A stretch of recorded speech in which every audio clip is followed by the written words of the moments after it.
Hey everybody, Who's Your Jedi here with another video for you. This time I'm doing a special discussion video where I'm going to be applying a little bit of the old Freudian psychology to talking about the show Ben 10. But before I get into that, I got to give a few disclaimers out. First of all, yes, I am aware that there are criticisms of Sigmund Freud and his methods. I am aware of them. However, this is a little bit beside the point. So we're also not going to get too heavily into it. So let's just put those aside for the moment.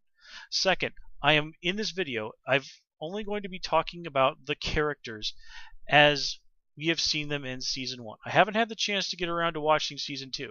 So again, everything I say here applies to only what I have observed about the characters in Season 1.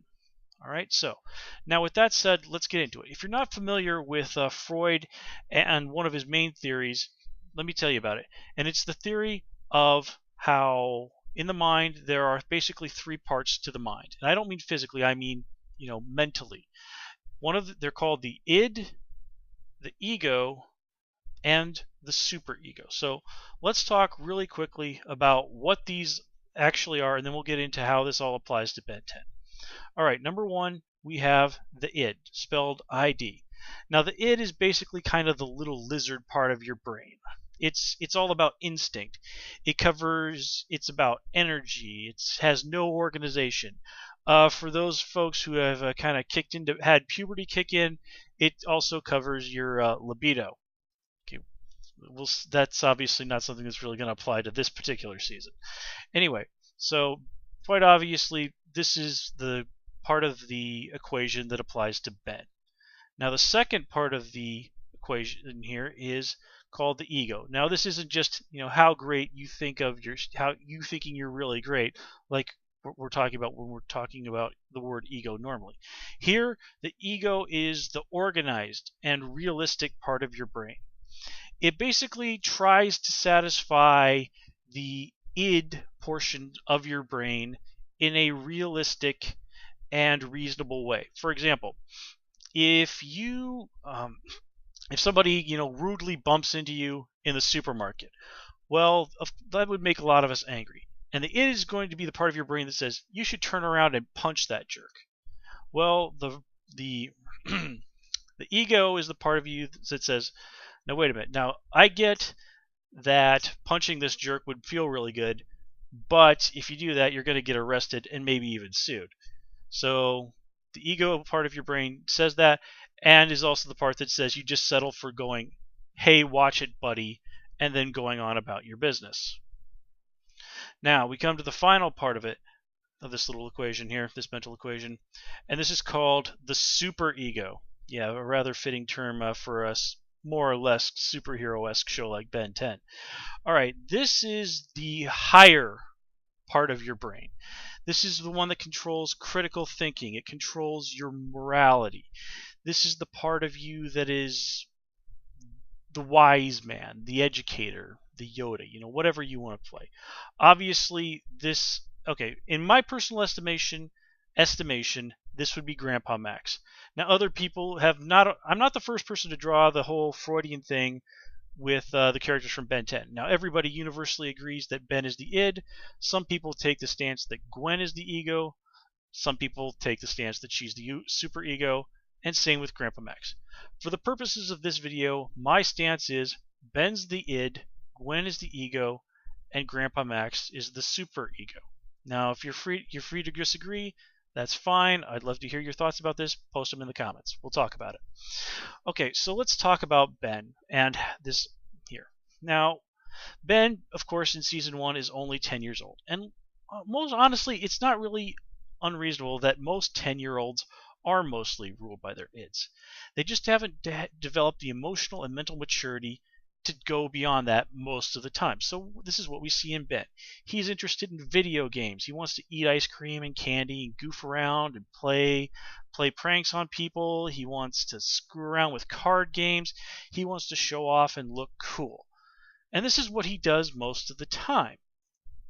Now, we also, on the flip side of this, we have Grandpa Max, the superego. He's the guy who's always trying to impart the moral lessons to try and get Ben to be responsible. The one who points out to Ben the consequences of his mistakes. and is basically, he's trying to, as I've said earlier, be a teacher, to impart the good moral values onto Ben. And in the middle of this, we have Gwen. Now, most of the time, naturally, just because of her personality, Gwen takes Grandpa Max's side and things.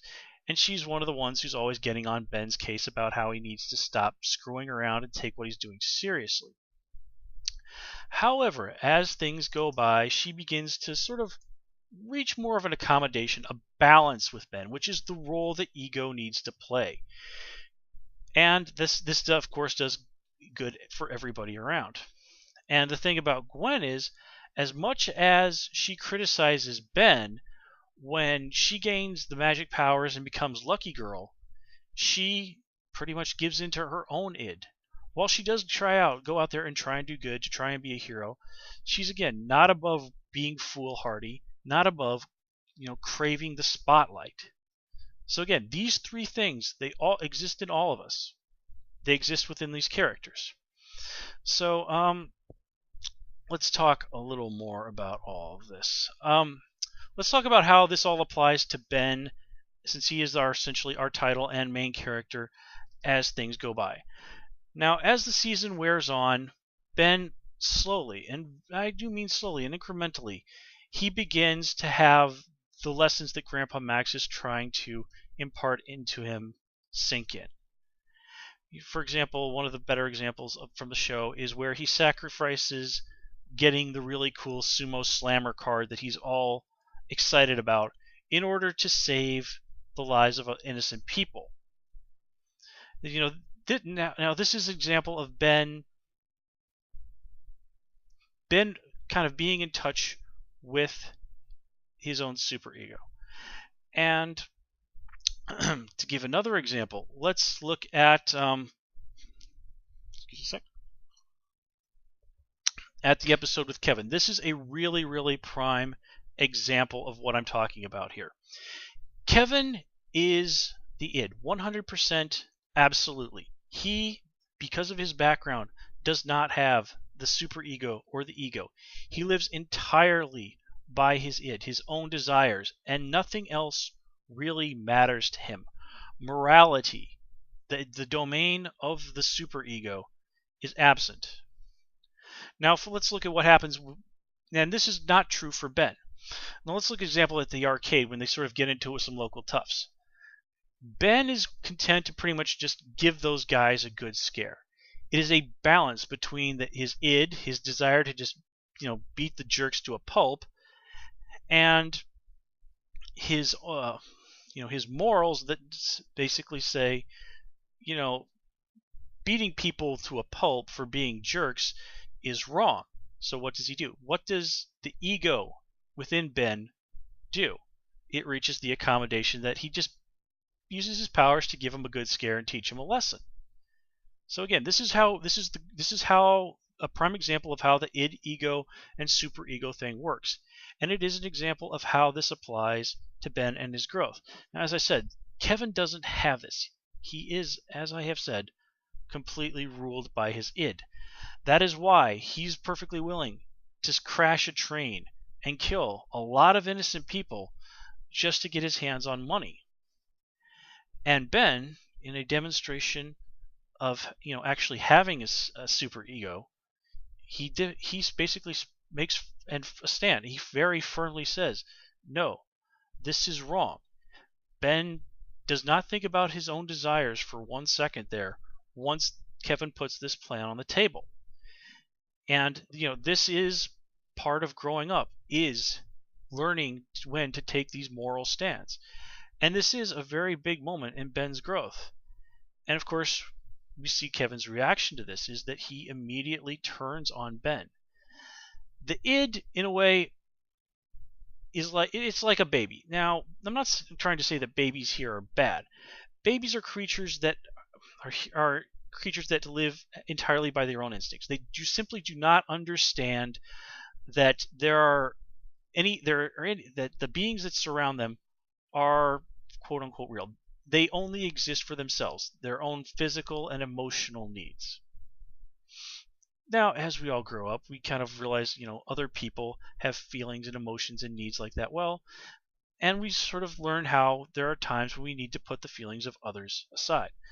Now, Kevin, obviously, he's 11 years old. He's not a baby, but he's, because of what has happened to him, in a way has regressed to that. He has regressed to that lizard part of his brain.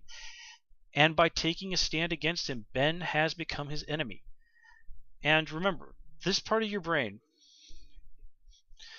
like I said, I like to call it the lizard part. It is the part that controls your basic emotions. And one of those is fight or flight. Well, in Kevin's mind, Ben has betrayed him. And that person who he considered his friend just a moment before, he is willing to attack. He is willing to steal Ben's power. He is willing to essentially try and kill Ben. And this is what the id does. The id has no morality. The id lives only for its own satisfaction. And that is why it is the most dangerous part of our mind. And unfortunately, it is the most basic part of us. We must always constantly struggle against our own basic instincts. Insert your own Sharon Stone joke there. So anyway, how does this play out with the other characters? Now, as I've said, Grandpa let me try this again. In terms of Gwen, like I said, when she gets the powers of Lucky Girl, she sort of gives in to her id a little bit. That desires for acclamation, for just using power for the sake of power. But she does also have that stronger connection to higher morality. And again, I've said, the season goes on, Ben and her do find more of an equilibrium.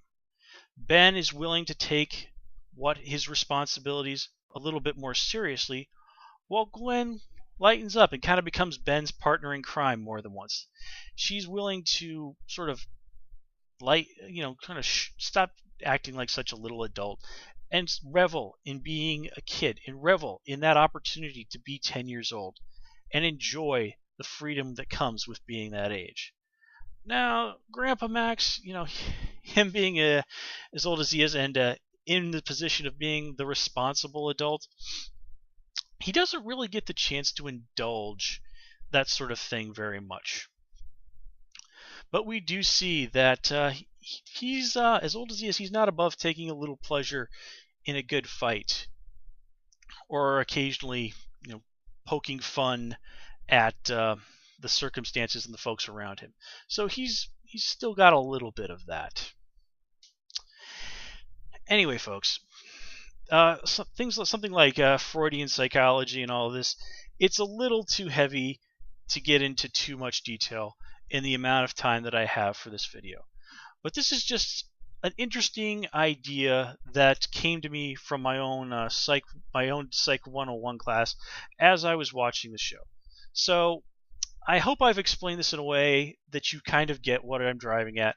And of course, you know what? I'll actually throw up a link to the whole thing about id, ego, and superego on Wikipedia, that you can look at that for yourself later on if you want to get more of an idea of what I'm talking about. But mostly, I'm just throwing this out there to get you thinking about the show in a different way, to present a facet of it that you may not have considered before. And if you want to get a little bit more of what boy, I completely and utterly fumbled that. Anyway, I will post a link to this stuff about the id, ego, and the superego in the description of this video. Check it out if you would like some interesting reading. And I think, stupid fly, I think I need to leave it at that. So until next time, guys, take it easy and have a good one.